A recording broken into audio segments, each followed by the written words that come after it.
सीनिया, क्या तलाक के पेपर है? हाँ।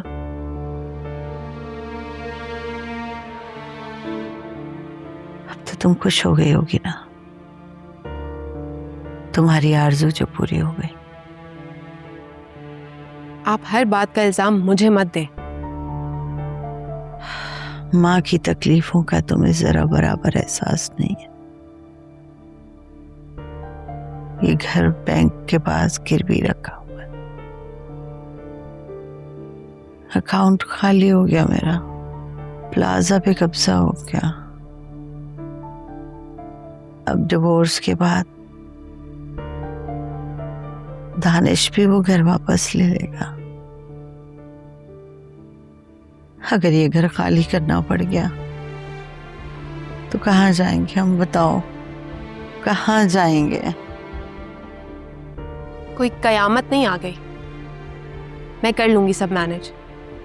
आप शबाना को बता दें आपको क्या खाना है, मैं रेस्ट करने जा रही हूँ।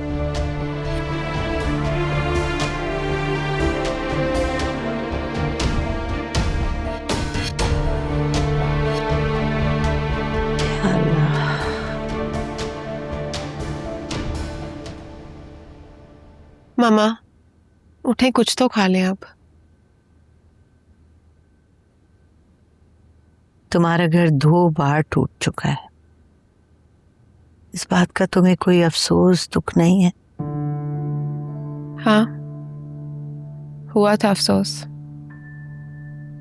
जब शहराम ने मुझे छोड़ा था। ये शहराम का भूत तुम्हारे दिमाग से कब उतरेगा?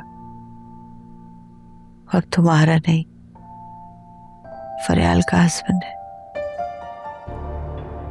आप इस बात को छोड़ दें कि वो किसका हस्बैंड है।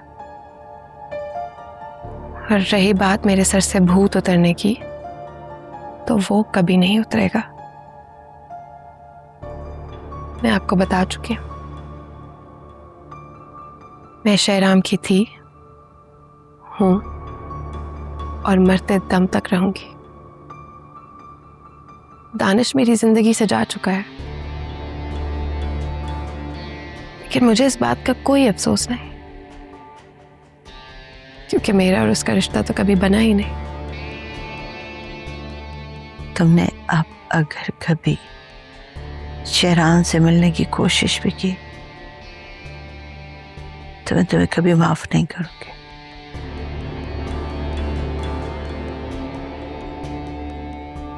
अच्छा चले, इस सब बातों को छोड़े, कुछ खा ले प्लीज,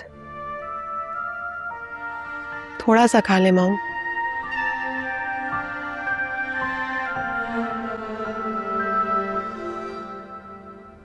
शांजी बेटा, कुछ बताओ ना, क्या हुआ था तुम्हारे साथ? बेटा हमें सब कुछ बताओ। देखो, इस तरह चुप करके बैठी रहोगी, रोती रहोगी तो हमें कैसे पता चलेगा? तुम्हें फिरोज की माँ ने कुछ कहा है? बेटा कुछ पूछ रहा हूं मैं।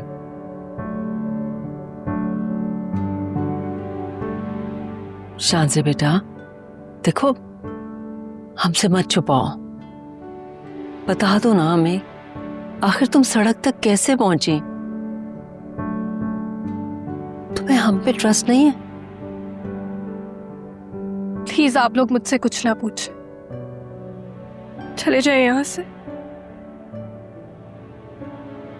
प्लीज।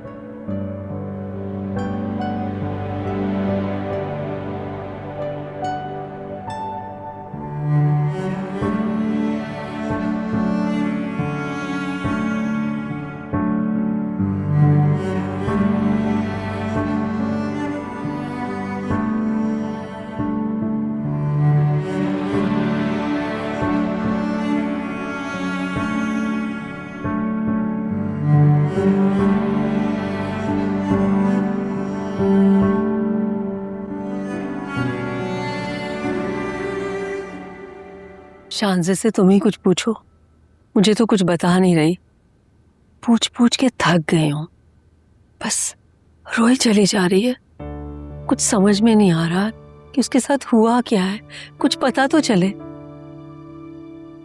मैं बात करती हूँ उससे। अच्छा शेहराम के पास तो जाएं, काफी देर से आपका पूछ रहे हैं, और मैंने उन्हें अभी शानजे के बारे में कुछ नहीं बताया। ठीक है बेटा, मैं जाती हूँ। तुम्हारा बहुत बहुत शुक्रिया, तुम शेहराम का और हमारा इतना ख्याल कर रही हो। अल्लाह ताला तुम्हें हमेशा खुश रखे। आमीन। चलें।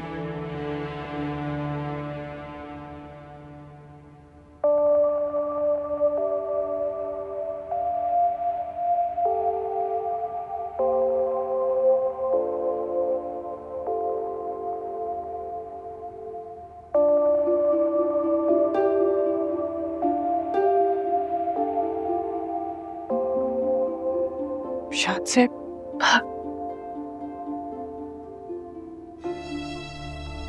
क्या हुआ है? शायद से चुप हो जाओ। अच्छा, तुम मुझ पे ट्रस्ट करती हो ना, तो फिर मुझे साफ साफ बताओ, तुम तो फिरोज के घर गई थी।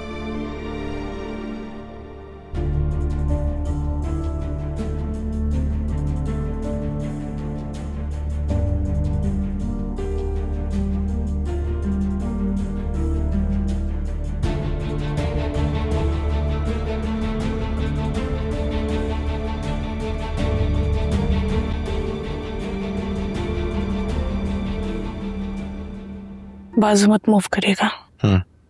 बेड पे लेटा दूं आपको? नहीं, थोड़ी देर बैठना चाह रहा हूँ। अच्छा ठीक है। मैं सारे काम किस तरह करूंगा अब? मैं हूं ना आपके पास, मैं करूंगी आपके काम। मुझे तो तुम्हारी केयर करनी थी। आप मेरी केयर करें या फिर मैं आपकी, एक ही तो बात है। पता नहीं क्यों कुदरत बार बार मुझे तुम्हारा डिपेंडेंट कर देती है। ये बात बताने के लिए कि मियाँ बीवी का असल में रिश्ता होता क्या है। जैसे मुझे नहीं मालूम। मालूम है लेकिन प्रैक्टिकली नहीं। इंसान सोचता तो है, लेकिन जब प्रैक्टिकली उस फेज में से गुजरना पड़ता है ना, तो उसका इम्पैक्ट ज्यादा मजबूत हो जाता है। क्या मतलब? मियाँ बीवी एक दूसरे का लिबास होते हैं। वो जहाँ एक दूसरे की कमजोरियों और खामियों को छुपाते हैं, वहीं एक दूसरे से मोहब्बत और वफा निभाकर उस रिश्ते को ज्यादा मजबूत बनाते हैं। और ये रिश्ता तभी मजबूत होता है जब दोनों आखिरी लम्हे तक एक दूसरे से वफा निभाते हैं। क्या तुम्हें मेरी वफा पे शक है? बिल्कुल नहीं, लेकिन कभी कभी तुम भी ना अब शेहराम को उससे दूर रखना, मुझे तो फिक्र लग गई है।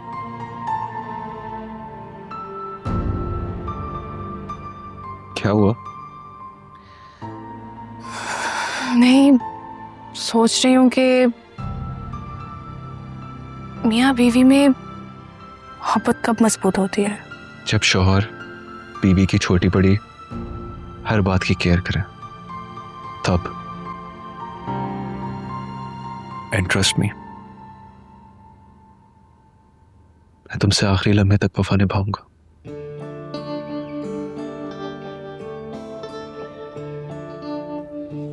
Thank you so much.